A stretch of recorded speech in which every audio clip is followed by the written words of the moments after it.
Hi అండి, welcome back to my channel Raji Srinivas diaries. మనం egg curry తిన్నాము, egg bhujia తిన్నాము, ఎగ్ బజ్జీ తిన్నాము, ఎగ్ ఫ్రైడ్ రైస్ తిన్నాము, ఎగ్ ఆమ్లెట్ తిన్నాము. కానీ ఎగ్ స్టఫ్ చేసినటువంటి టమాటా కర్రీ ఎప్పుడైనా తిన్నారా? తినకపోతే ఈ వీడియో లాస్ట్ వరకు స్కిప్ చేయకుండా చూసేయండి. కర్రీ ఎలా చేస్తారో నేను వీడియో అయితే అప్లోడ్ చేస్తున్నాను. ఈ కర్రీ కోసం మనకు కావాల్సినవి 6 టమాటాలు, 4 ఉల్లిపాయలు, 4 పచ్చిమిరపకాయలు. వీటితో పాటుగా మనం ఇంకా ఏం తీసుకోవాలంటే 3 గుడ్లు, జీలకర్ర, ఆవాలు, సాల్ట్, కారం అండి. నెక్స్ట్ వచ్చేసి పసుపు, కొంచెం అల్లం వెల్లుల్లి పేస్ట్. ఇంతేనండి. మనం ఇందులో అసలు మసాలాలు ఏవి యూజ్ చేయము. తీసుకున్నటువంటి 4 ఆనియన్స్ కూడా ఇలా చిన్న చిన్నగా ముక్కలుగా కట్ చేసుకొని పక్కన పెట్టుకోవాలి. ఆనియన్స్ కట్ చేసిన తర్వాత టమాటాని ఒక నైఫ్ సహాయంతో మనం దాన్ని రౌండ్గా రొటేట్ చేస్తూ లెవెల్గా కట్ చేసుకోవాలి. ఈ టమాటాకి మనం మూటికి ఎటువైపు ఉంటుందో అటువైపు మాత్రమే మనం టమాటాని కట్ చేసుకోవాలి. టమాటా కట్ చేసేటప్పుడు చిన్న హోల్ కూడా పడకూడదు. మనం ఓన్లీ నైఫ్ మాత్రమే యూజ్ చేయాలి. దాని పైన మనం కట్ చేసిన తర్వాత లోపల గుజ్జంతా కూడాను మనం చాకు సహాయంతో మెల్లగా తీసుకోవాలి. లేదంటే టమాటా అనేది లోపల కన్నం అనేది పడుతుంది. మనకి స్టఫింగ్ అనేది అస్సలు అవ్వదు. ఈ కట్ చేసాం కదా, పైన లెవెల్గా ఉన్నది, దాన్ని పారేయకూడదు. పారేసామా మనకి అసలు ఈ కర్రీ అనేది అవ్వదు. అసలైన స్టఫింగ్ కోసం అయితే ఇదే ఈ విధంగా ఉంటాయి. కట్ చేసినవి అయితే లోపల గుజ్జు తీసిన తర్వాత మనం తీసుకున్న టమాటాల్లోని 4 మాత్రమే నేను కట్ చేసుకుంటున్నాను. మిగిలినవి 2 కూడా గ్రేవీ కోసం యూజ్ చేస్తున్నాము. అంతేకాదు ఈ లోపల మనం గుజ్జు తీసిన కూడా మనం గ్రేవీ కోసమే యూజ్ చేసుకుంటాము. ఇలాగే 4 టమాటాలకు కూడా క్లీన్ చేసుకొని పెట్టుకుంటున్నాను. ఇంతకీ ఈ కర్రీ కోసం మనం ఎలాంటి టమాటాలు వాడాలి అంటే మీడియం సైజ్ తీసుకోవాలి. మరీ పెద్దవి కాదు, మరీ చిన్నవి కాదు. మీడియం సైజులో ఉన్నవి అయితే కూరకు బాగుంటుంది. ఇలాగ ఫ్లాట్గా ఉండాలి. మనం ఈ కర్రీ కోసం తీసుకున్న టమాటాలు అయితే నేనైతే 4 పక్కన ఇలా క్లీన్ చేసి పెట్టుకుని రిమైనింగ్ టమాటాలు అయితే గ్రేవీ కోసం నేను కట్ చేసి పెట్టుకుంటున్నాను. ఇందులో ఉన్న గుజ్జు కూడా మనకి గ్రేవీ కోసం బాగా యూజ్ అవుతుంది. ఇంట్లో ఏ కూరగాయలు లేనప్పుడు ఓన్లీ మన ఇంట్లో ఉన్న చిన్న ఐటమ్స్ ఈ టమాటాలు, ఉల్లిపాయలు, కొన్ని గుడ్లతోని మనం ఎటువంటి మసాలా లేకుండా మంచిగా టేస్టీగా కూరని చేసుకోవచ్చు. మనం తీసుకున్న ఎగ్స్ని మాత్రం మంచిగా వాష్ చేసుకోవాలండి. ఎందుకంటే కట్ చేసేటప్పుడు దానికి ఉన్న డస్ట్ అంతా పడుతుంది. మనం ఎగ్ని ఇలా కట్ చేసుకోవాలి. ఒక బౌల్ సపరేట్గా తీసుకున్న తర్వాత ఒక స్పూన్ సహాయంతో మనం ఫస్ట్గా దీంట్లో ఉన్న చందమామ అనేది ఈ టమాటాలోని మనం ఫస్ట్ స్టఫ్ చేయాలి. ఎగ్లో టమాటాలో వేసిన తర్వాత ఎగ్ వైట్ కూడా ప్లేట్లో ఉన్నది మనం దీనిపైన లైట్గా అది ఫుల్ అయ్యే వరకు మన పైన వేసుకోవాలి. వేసుకున్న తర్వాత ఇలాగే మిగిలిన టమాటాస్ కూడా మనం సర్వ్ చేసుకోవాలి. ఇదే విధంగా ఎగ్ మనం స్టఫ్ చేసిన తర్వాత టమాటా అనేది ఇలా ఫ్లాట్గా నిలబడాలి. సో అందుకోసమే మనం టమాటాస్ తీసుకునేటప్పుడు చాలా జాగ్రత్తగా ఎంచుకొని తీసుకోవాలి. దీనికోసం అయితే మాత్రం నార్మల్గా ఒక బిగ్ సైజ్ టమాటాకి ఒక ఫుల్ ఎగ్ పడుతుంది. నేను తీసుకుంది మీడియం సైజు టమాటాస్ కాబట్టి నేను తీసుకున్న 4 టమాటాస్కి నాకు 2 ఎగ్స్ మాత్రమే ఎగ్ ఎల్లోస్ అనేవి నేను వేయగలిగాను.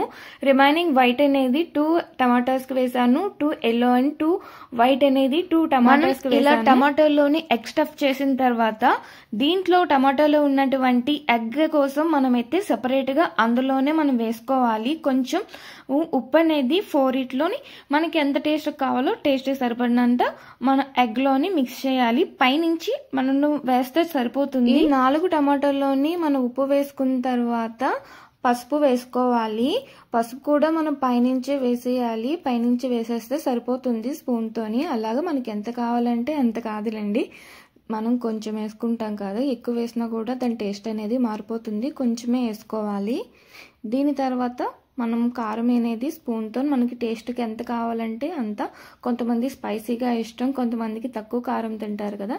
సో ఎవరికి ఏ విధంగా కావాలనుకుంటే ఆ విధంగా మన కారం అయితే సర్వ్ చేసుకోవాలి. ఎటువంటి మసాలాలు లేకుండా ఓన్లీ 3 ఇంగ్రీడియంట్స్ ఉప్పు, పసుపు, కారం మనం వీటి మీద మనకు సరిపడినంత వేసుకొని మనం ముందుగా కట్ చేసుకొని పెట్టుకున్నాం కదా, వాటిని మనం జాగ్రత్తగా దేనికి ఏది మ్యాచ్ అవుతుందో చూసుకొని దానిపైన మన క్యాప్ అనేది ఫస్ట్ క్లోజ్ చేసుకొని పెట్టుకోవాలి. ఇక్కడ మనం పైన పెట్టుకున్న క్యాప్ అనేది సరిగ్గా ఫిట్ అవ్వకపోతే మాత్రం మనకి కర్రీ అనేది చాలా ప్రాబ్లం అవుతుంది, అంటే లీకేజెస్ అనేవి వస్తాయి. సో మనం క్యాప్ని జాగ్రత్తగా దేనికి ఏది సెట్ అవుతుందో చూసుకొని జాగ్రత్తగా ఫిట్ అయ్యేలాగా చూసుకోవాలి. మనం వేసినటువంటి ఉప్పు, పసుపు, కారం అనేది అసలు మనం దేంతోనూ కూడా మిక్స్ చేయకూడదు. మిక్స్ చేస్తే డిఫరెంట్ టేస్ట్ అనేది వస్తుంది. మిక్స్ చేయకుండా ఉంటేనే మనకి యాక్చువల్గా ఏ కర్రీ అయితే వండాలనుకుంటున్నామో ఆ కర్రీ టేస్ట్ అనేది మనకి మంచిగా వస్తుంది. నెక్స్ట్ వచ్చేసి మనం క్యాప్స్ అనేవి ఫిట్ చేసుకున్న తర్వాత దీనికి మనం ఏదైనా స్టిక్స్, మనం ఇంట్లో ఉన్నటువంటి టూత్ పిక్స్ కానీ కొన్ని రేగుపళ్ళు మొక్కలకు కూడా ఉంటాయి కదా, అలాంటి ముళ్ళులు కానీ మనం తీసుకొని పైనున్న క్యాప్ కింద టమాటాకి కలిపి మనం స్టిక్ చేసుకోవాలి, లేదంటే లీక్ అనేది అవుతుంది.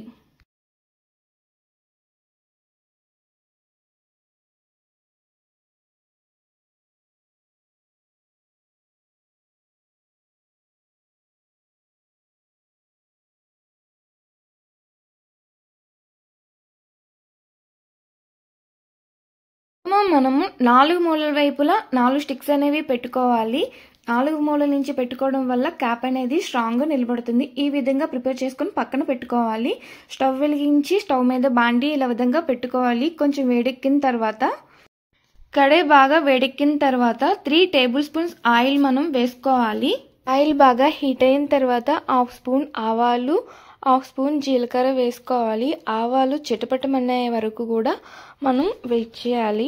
మనం వేసుకున్న ఆవాలు, జీలకర్ర బాగా వేగిపోయిన తర్వాత మనం ముందే కోసిపెట్టుకున్నటువంటి పచ్చిమిర్చి, ఆనియన్స్ రెండు కూడా వేసుకొని ఒక 5 మినిట్స్ వరకు కంటిన్యూగా మనం కలుపుకుంటూనే ఉండాలి. ఇక్కడ ఫ్లేమ్ అనేది మనం మీడియం ఫ్లేమ్లో పెట్టుకోవాలి. ఇలా ఈవెన్గా బాగా కలుపుకున్న తర్వాత దీంట్లోనికి మనకు రుచికి సరిపడినంత ఉప్పు కలుపుకోవాలి.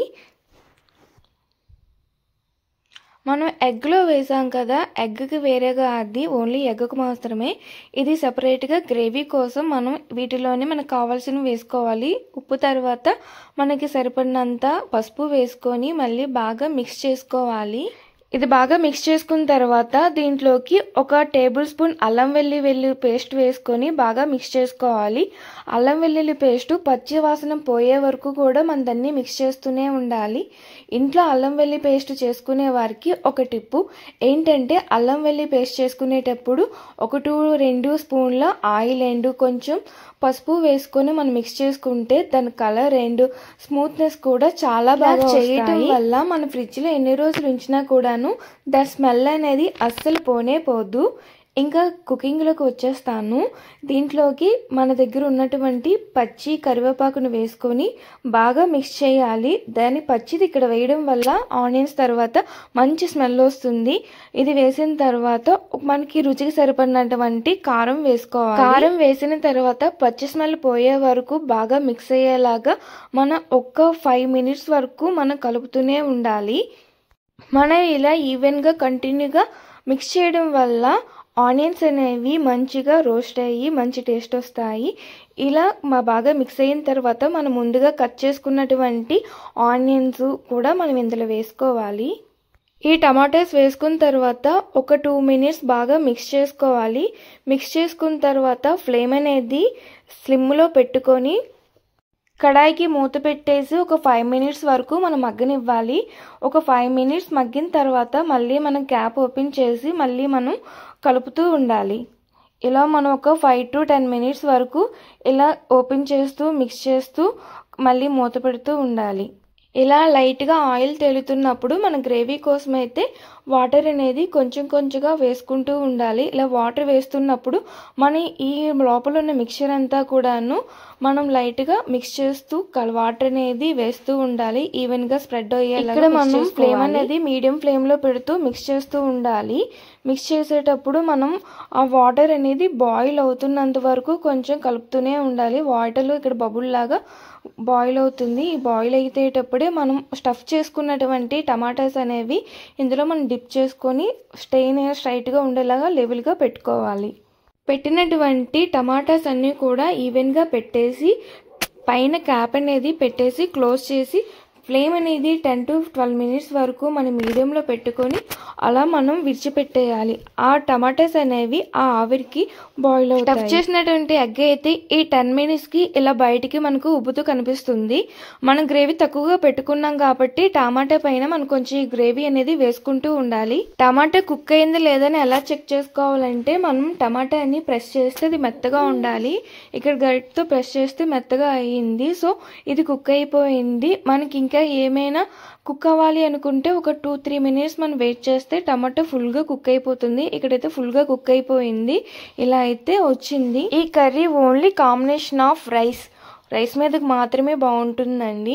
అంతేకాదు ఇందులో తీసుకున్నటువంటి 4 పీసులు ఒక్క టమాటా ఎగ్ కర్రీ అనేది మాత్రం ఫుల్గా మనం ప్లేట్ నిండా వేసుకున్నట్టు అన్నంతో ఈక్వల్గా మనకు సరిపోతుంది. అంత బాగా గ్రేవీ అనేది దాంట్లో వస్తుంది. ఇలా అయితే ఉంటుంది. ఇష్టమైన కర్రీలో ఇదొక్క కర్రీ నాకు అంతగా ఇష్టము. ఇంకా మనం స్టఫింగ్ చేసేటప్పుడు క్యాప్ క్లోజ్ చేసేటప్పుడు మనం కొన్ని నీడిల్స్ అనేవి యూజ్ చేస్తాం కదా, నేనైతే ముళ్ళులు యూజ్ చేశాను. వాటిని మనం కర్రీ ఓపెన్ తినేటప్పుడు మనం జాగ్రత్తగా ముందుగానే తీసుకొని సైడ్కి పెట్టుకోవాలి. ఎగ్ అయితే ఇంత మంచిగా కుక్ అయింది. ఇలా మనం కట్ చేసుకొని ఆ గ్రేవీ అనేది దీని మధ్యలో వేసుకొని మనం స్నాక్స్ లాగా తిన్నా కూడా సూపర్ టేస్ట్ ఉంటుంది. మీరు కూడా ఒకసారి ట్రై చేయండి. బాగా వస్తే నా కామెంట్ సెక్షన్లో కామెంట్ చేయడం మాత్రం మర్చిపోకండి. హస్బెండ్ ఈ కర్రీ తిని ఏం ఎక్స్ప్రెషన్స్ ఇస్తారా అనేసి నేను వెయిట్ చేస్తున్నాను. నా వీడియో కనుక నచ్చినట్లయితే ప్లీజ్ లైక్ చేయండి. ఇలాంటి మరెన్నో వీడియోల కోసం ఎవరైనా సబ్స్క్రైబ్ చేసుకోకపోతే ప్లీజ్ సబ్స్క్రైబ్ చేసుకోండి. నా వీడియో చూసిన వాళ్ళందరికీ కూడా చాలా థ్యాంక్ యూ.